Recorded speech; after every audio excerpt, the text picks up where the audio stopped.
자, 위에 살펴볼 하나님의 말씀은 데살로니가전서 5장 14절입니다. 12절입니다.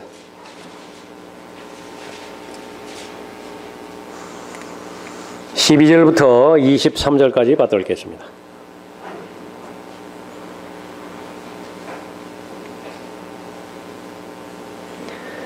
형제들아, 우리가 너희에게 간구하노니 너희 가운데서 수고하고 주 안에서 너희를 다스리며 훈계하는 사람들을 알아서 그들의 하는 일로 인하여 사랑으로 그들을 극진히 존경하라.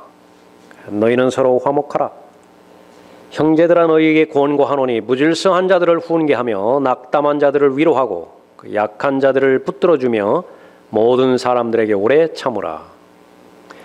주의하여 아무에게도 악으로 악을 갚지 말고 오히려 너희 자신들 가운데서와 모든 사람들에게 선한 것을 항상 따르라. 항상 기뻐하라. 쉬지 말고 기도하라. 모든 일에 감사하라. 이것은 그리스도 예수 안에서 너희에 관한 하나님의 뜻이니라. 성령을 소멸하지 말라. 예언을 멸시하지 말라. 모든 일을 시험하여 보고 선한 것을 붙잡으라. 악은 어떤 형태이든지 피하라. 화평의 하나님 바로 그분께서 너희를 온전히 거룩하게 하시고 너희의 온 영과 혼과 몸이 우리 주 예수 그리스도께서 오실 때까지 책망할 것이 없게 보존되기를 하나님께 기도하노라.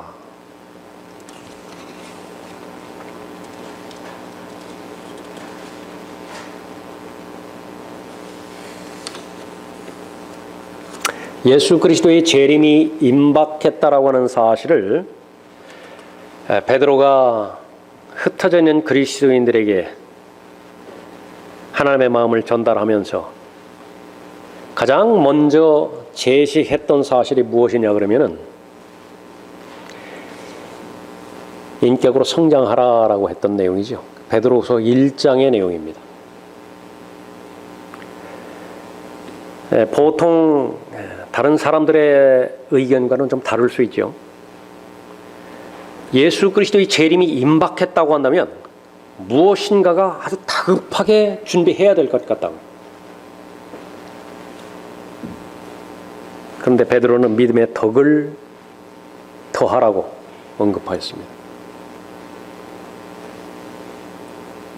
그때 베드로가 살았던 그 당시에는 수명이 그렇게 길지 않은 때였습니다. 50도 채 살지 못했던 그런 그 때였는데요. 그때 가장 절실하게 요구하는 것은 무엇이냐면 사람이 되라라고 하는 것입니다. 사람답게 살라.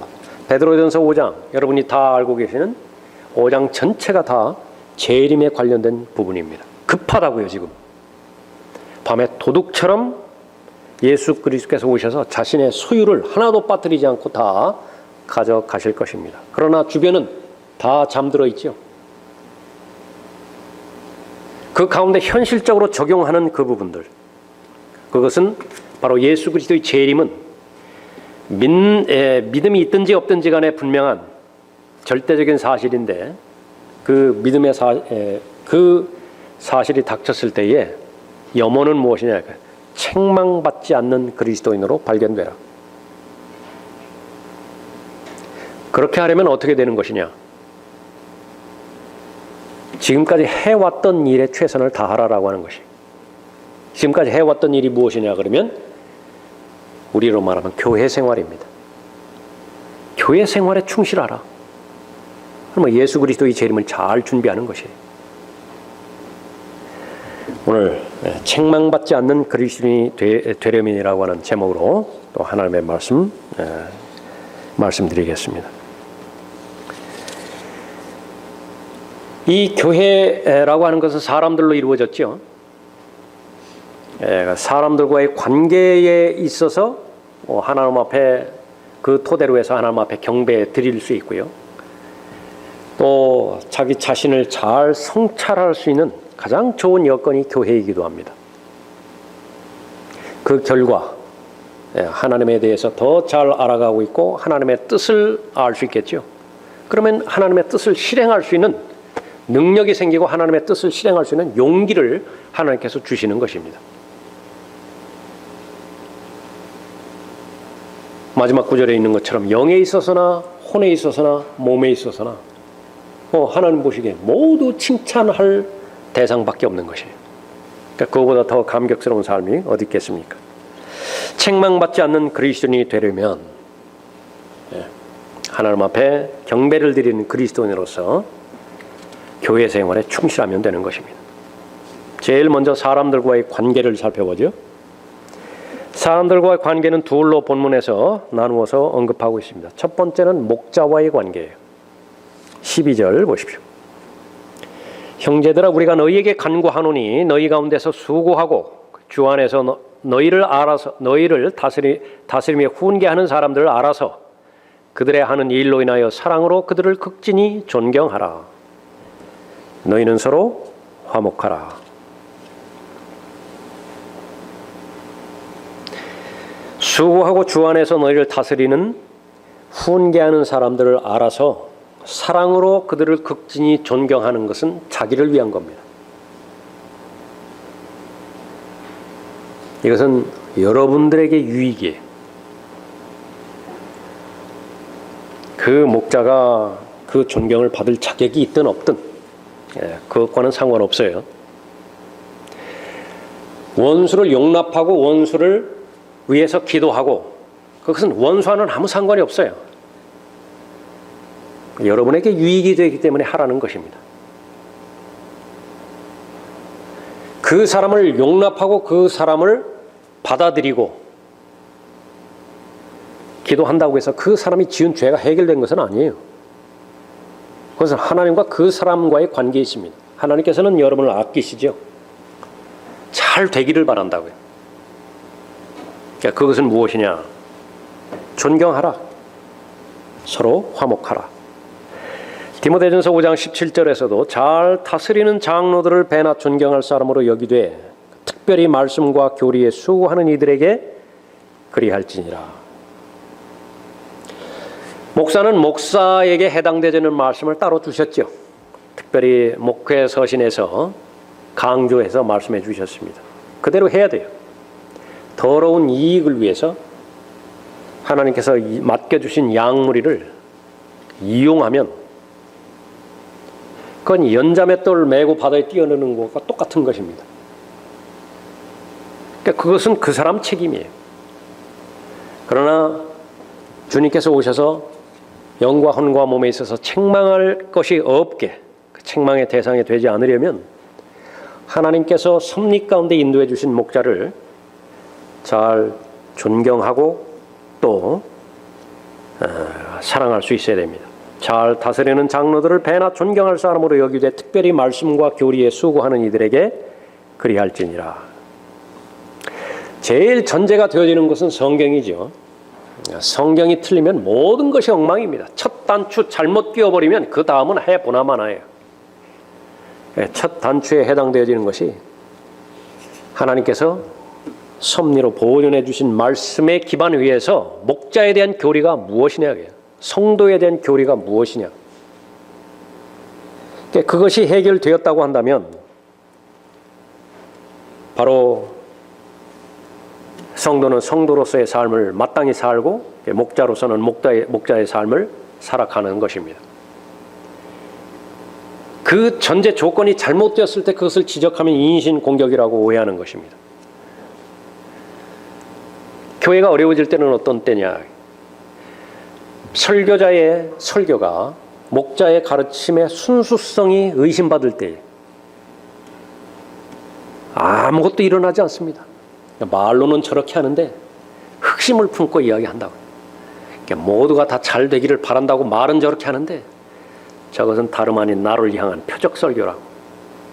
무슨 일이 진전이 되죠? 무슨 일이? 마귀가 공격하기 제일 좋은 때죠. 그 상태에서 이제 주님 만나 뵀다고 한다면요, 다 구원받았다라고 하는 전제 가운데서 얼마나 큰 책망을 받겠어요? 유일하게 하나님을 대변할 수 있는 것이 지역교회밖에 없는 것인데 하나님 앞에 경배 드릴 수 있는 유일한 기구라.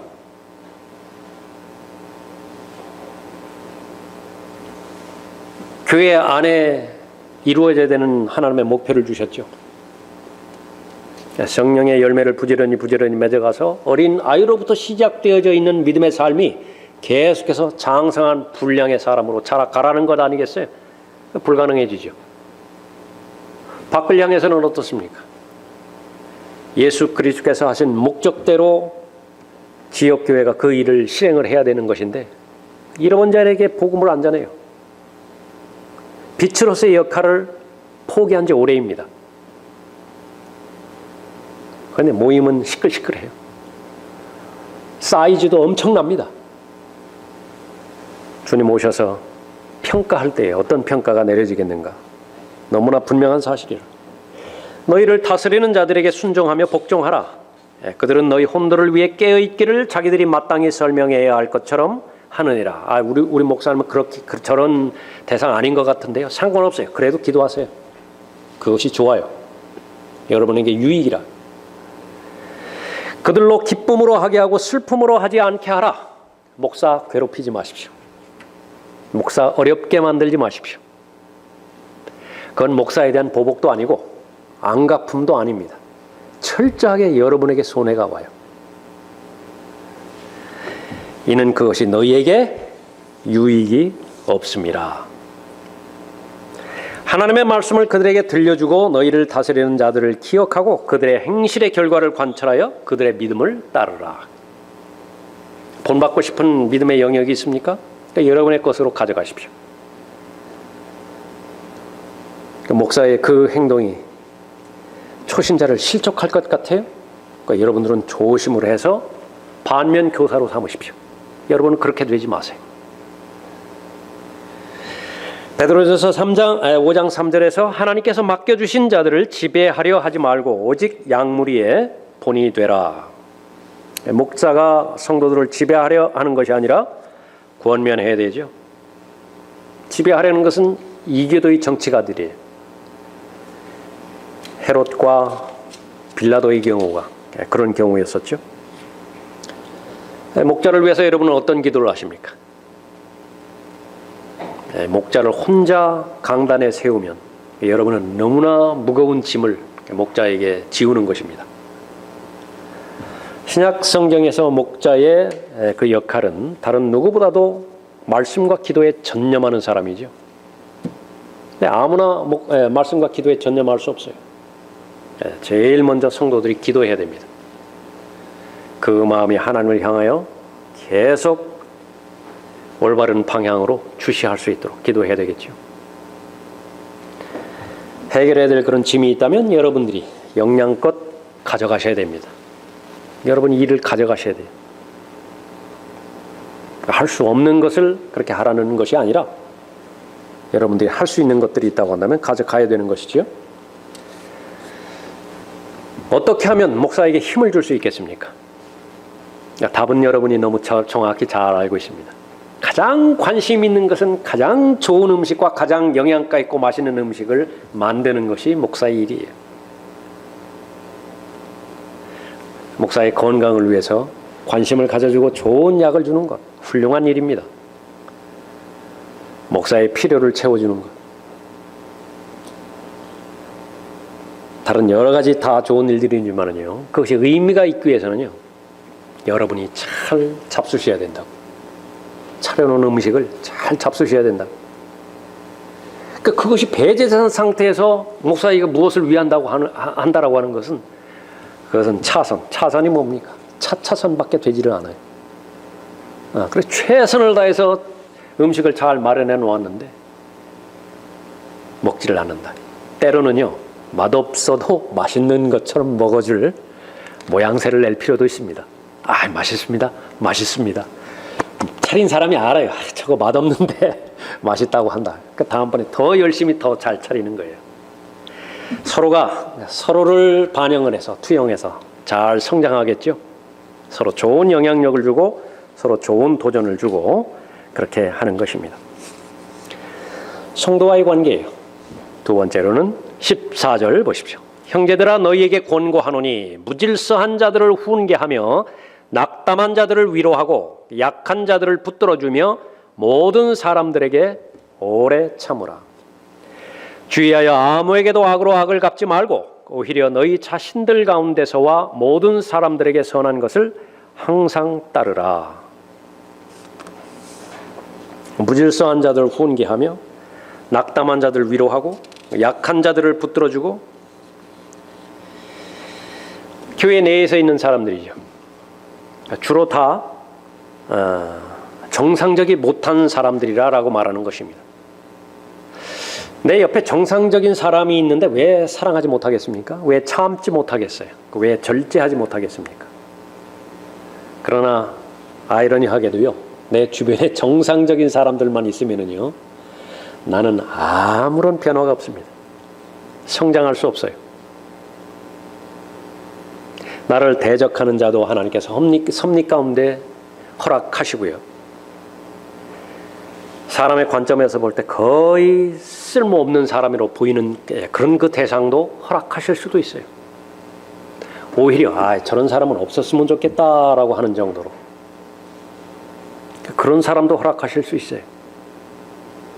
그러나 영에 있어서 혼에 있어서 몸에 있어서 책망받을 것이 없이 보존되려면은요, 반드시 필요합니다.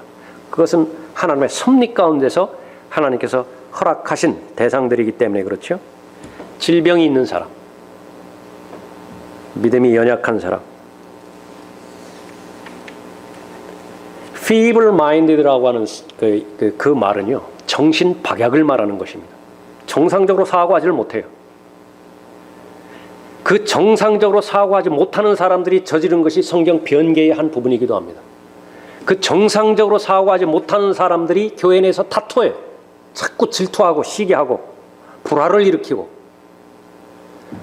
그러나 그 사람이 예수 그리스도를 영접하고 최소한 하나님의 말씀을 자신의 믿음과 실행에 있어서의 최종 권위로 인정한다고 한다면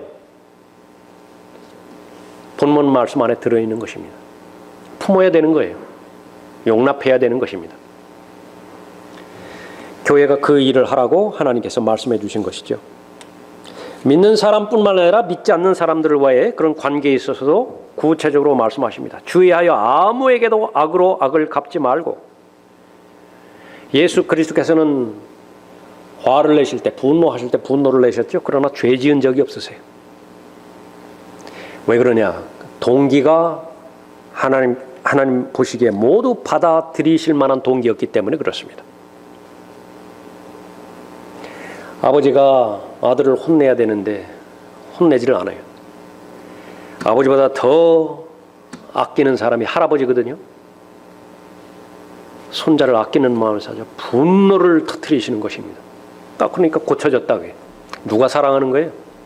아버지의 사랑이에요? 할아버지의 사랑이에요? 오히려 너희 자신들 가운데서와 모든 사람들에게 선한 것을 항상 따르라. 여러분이 교회 생활을 하나님의 말씀의 원리대로 잘 실행하고 있다고 한다면, 목자와의 관계에 있어서, 성도와의 관계에 있어서 계속해서 하나님의 말씀에 순종하는 가운데 성숙해질 것입니다. 그러면 장성한 분량에 이른 상태에서 하나님 만나 뵐 거예요. 교회 생활의 두 번째 있어서는 이제 모든 것들을 자기 중심으로, 자기 관리에 가져올 수 있어야 됩니다. 다른 것들을 다 배우고 익히고 했는데 자기 자신에게 적용하지 않는다. 그러면 온전하지 않겠죠? 16절 보십시오. 항상 기뻐하라. 쉬지 말고 기도하라. 모든 일에 감사하라. 이것은 그리스도 예수 안에서 너희에 관한 하나님의 뜻이니라. 하나님은 궁극적으로는 한 개인에게 있습니다. 그 개인이 구원을 받고 개인이 잘 훈련과 연단의 과정을 통해서 성령의 열매를 지속적으로 맺어가게 하는 것입니다. 성장하게 하는 것이죠. 항상 기뻐하라. 제일 먼저 하나님의 뜻이 기뻐하는 것입니다. 자녀가 태어나는 것만큼 큰 기쁨이 없다고 우리가 알고 있죠. 그 자녀가 줄 수 있는 최고의 고통은요, 자라지 않는 것입니다. 삐뚤어져 나가는 것이, 그것보다 부모의 마음을 아프게 만드는 것도 없죠. 가장 큰 효도 16절입니다. 항상 기뻐하라. 뭐가 그렇게 좋은지 계속 웃어요. 계속 깔깔대요. 부모가 살아갈 힘을 얻게 되는 것입니다. 아직 그럴 나이는 아닌데 항상 고뇌에 차 있어요. 항상 구겨져 있고 너무 어두워요. 세상이 이런데 내 노후 대책은 어떻게 되는 거예요? 그거 걱정할 나위 아니잖아요. 하나님의 말씀으로 인해서 기뻐하는 것, 하나님의 말씀으로 인해서 즐거워하는 사람, 하나님께서 제일 우선적으로 찾으시는 사람입니다. 여러분이 모든 일들을 다 실행하고 나서 최종적으로 여러분 자신이 하나님 앞에 홀로 섰을 때, 조금 전에 말씀드린 것처럼요, 그때 하나님 한 분으로 해서 나는 즐거워하고 만족하고 또 감격해 할 수 있는 것이냐? 성경에서는 그것이 진짜 능력이라고 말씀하는 것입니다. 하나님을 즐거워하는 것이 성도의 능력이에요. 다른 부분에 있어서는 막 열의를 가지고 뭐 하는 것 같았는데, 그러니까 정작 하나님 앞에 섰을 때에 항상 기뻐하라라고 하는 이 말씀에 연결이 되지 않는다. 그러니까 뭔가가 잘못되어 있는 것이죠. 이것은 어디서부터 출발할 수 있는 것이냐? 그러면 여러분이 지금 오늘 드려주기는 경배로부터 시작되는 것입니다. 올바른 경배를 드릴 때의 특권이에요. 여러분의 마음은 기쁨으로 가득 찰 것이라고요. 의와 화평으로 가득 찰 것이지요. 성경이 보장해주고 있으니까. 먼저 하나님의 나라 구하셨잖아요. 먼저 하나님의 의를 구하셨잖아요. 성령 안에 있는 의와 화평과 기쁨으로 여러분을 가득 채우실 것이라고요. 무엇을 하든지 어떤 상황과 여건에 있든지 나는 기쁨의 사람인가? 그것을 확인하는 것입니다. 쉬지 말고 기도하라. 영적 생활은 기도의 생활이죠. Sword of the Lord라고 하는, 우리말로 하면 주의 검이라고 하는 그 책을 창간한 사람이 존 R. 라이스라고 하는 사람인데, 기도에 관해서 많은 책을 많이 썼어요. 구령에 관련된 많은 책자도 그렇게 많이 썼습니다. 그 사람이 한 말입니다. 우리의 모든 실패는 기도의 실패이다.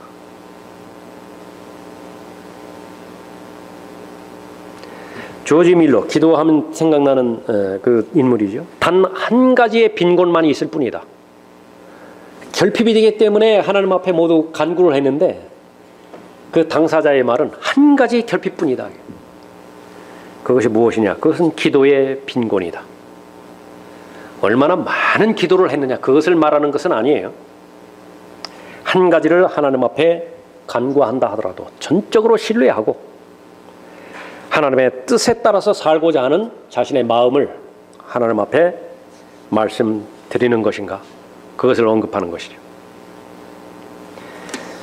은혜의 삶을 사는 것이 하나님 앞에 영광 돌려드리는 삶입니다. 그것은 감사하는 삶이죠. 18절에 모든 일에 감사하라.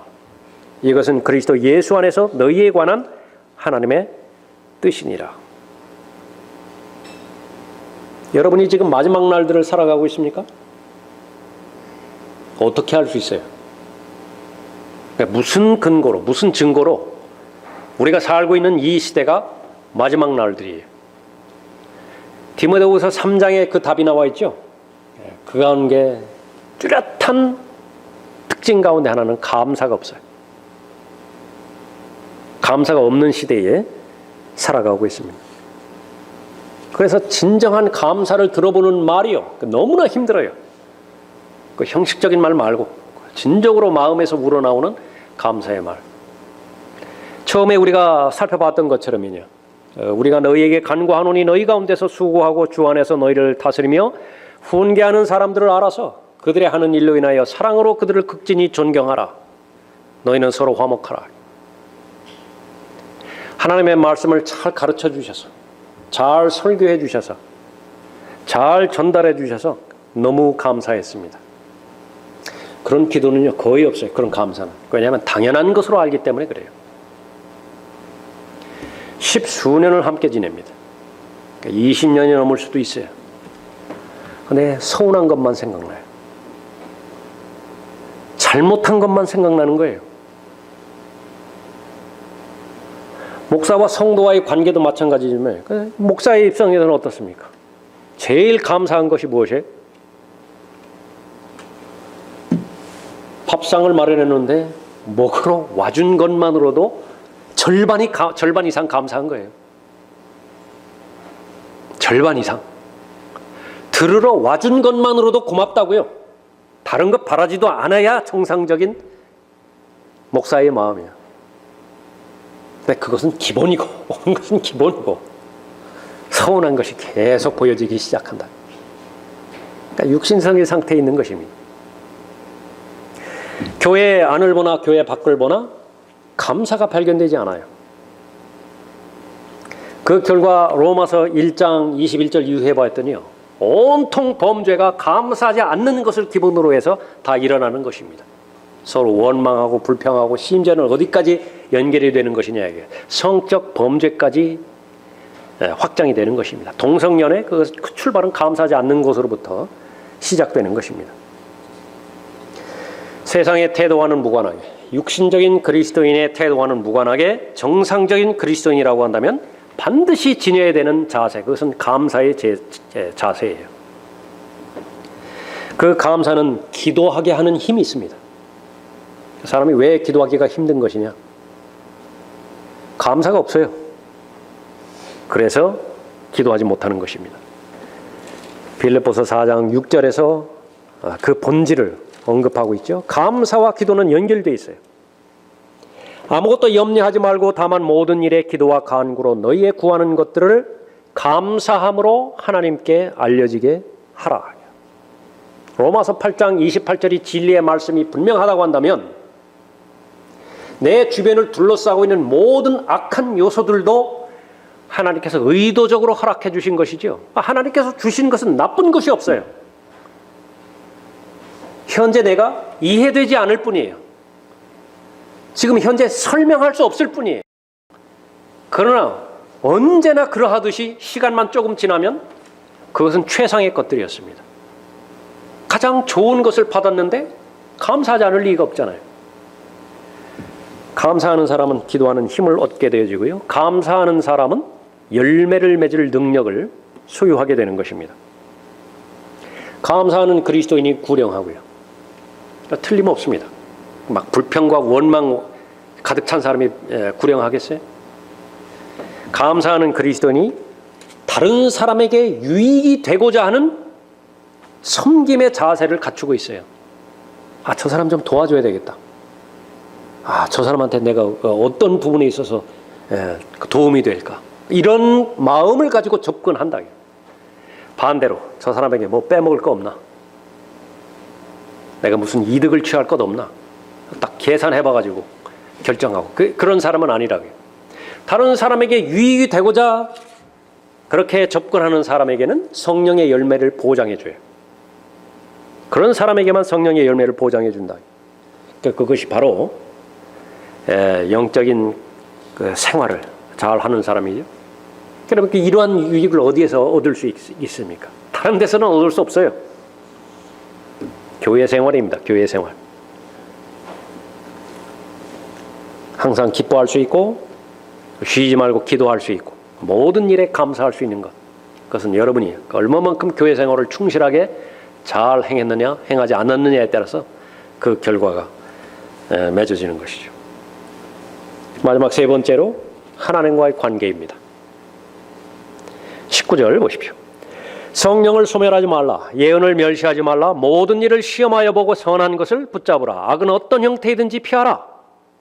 화평의 하나님 바로 그분께서 너희를 온전히 거룩하게 하시고 너희의 온 영과 혼과 몸이 우리 주 예수 그리스도께서 오실 때까지 책망할 것이 없게 보존되기를 하나님께 기도하노라. 성령을 소멸하지 말라고 명령하고 계시죠. 예언을 멸시하지 말라고 명령하고 계시죠. 모든 일을 시험해보고 하나님께 속한 선한 것을 붙잡으라고 명령하고 있습니다. 악은 어떤 형태로든지 피하라고 언급하고 있습니다. 가장 가능성 있게 제일 많이 일어나는 장소가 어디입니까? 교회라고요. 경배 시간이죠. 성도 간의 교제 시간이죠. 여러분 혼자 뚝 떨어져 있다고 한번 생각해 보세요. 어떤 성령을 소멸할 일이 있겠어요? 성령께서 자극을 주셔야 막 성령께서 막 일으켜 세우고 등 떠밀고 그렇게 가라고 이런 일이 있어야 그것을 꾹 참고 다시 양반 자세로 틀어 앉을 때에 성령을 소멸하는 것이거든요. 혼자 있는데 등 떠밀 일이 뭐가 있겠어요? 어디로 가라고 재촉하고 도전하는 일이 무엇이 있겠어요? 성경 공부를 통해서, 설교를 통해서, 성도 간의 교제를 통해서, 구령 모임을 통해서, 기도 모임을 통해서 그런 일들이 일어나겠죠. 보장해 주는 것입니다. 정상적인 교회 생활이라고 한다면 그렇다고 말해요. 예언을 멸시하지 말라. 하나님의 말씀이죠. 모든 일을 시험하여 보고 선한 것을 붙잡으라. 긴가민가 했다고요. 결정을 해야 되는데 아직 확실한 판단이 서지 않았다고요. 성도들 기도해 주죠. 기도 부탁했으니까. 그것이 오후 설교 말씀을 통해서, 오전 설교 말씀을 통해서 직접적으로, 이중적으로 확증을 해 주신 거예요. 보증을 해 주신 거예요. 확신 가운데서 결정을 하죠. 그 전까지는 내가 알기는 알았다고요. 품어야 되는 것을 알았어요. 용납해야 된다는 사실을 알았어요. 그런데도 그러고 싶지 않다고요. 내 마음은 아직. 그런데 기도 모임 가운데서 함께 기도하는데 강력하게 역사해 주셨다. 미루지도 않고 거부하지도 않고 그 자리에서 결정한 것입니다. 은혜의 영께서 은혜의 능력을 부어주신 것이죠. 그 마음이 변화가 된 거예요. 악은 어떤 형태이든지 피하라. 사람의 동기를 누가 알겠습니까? 내 자신의 동기도 나도 모른다고요. 나도 나 자신을 몰라요. 그것이 바로 하나님의 말씀에 의해서, 또 하나님 앞에 드려지는 경배의 과정을 통해서 잘 알려주시는 것이죠. 이것이 바로 하나님께서 인정하시는 청지기의 삶입니다. 어디를 보나 떳떳해요. 안에 있으나 밖에 있으나, 앉아 있으나 서 있으나, 일을 할 때나 휴식을 취할 때나 떳떳하다. 가장 귀한 자존감을 하나님께서 주시고 인정해 주시는 것이죠. 화평의 하나님, 바로 그분께서 너희를 온전히 거룩하게 하시고 너희의 온 영과 혼과 몸이 우리 주 예수 그리스도께서 오실 때까지 책망할 것이 없게 보존되기를 하나님께 기도하노라.